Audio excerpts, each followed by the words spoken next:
welcome to a new video from the channel. This time we check can install Instagram in Google Play Store problem. So let's start.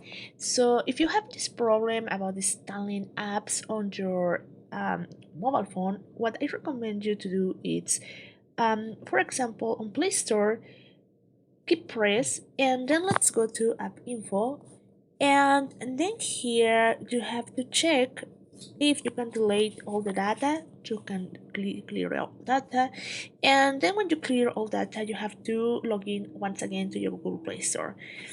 Also, what you can do is check if there is an update on your Google Play Store. What you can do is go to your Play Store, to the top right corner there, and then just go to the part that says settings, and here on settings let's go to the part about, and then just scroll down and you will find Play Store version. You can update it and you can click on got it.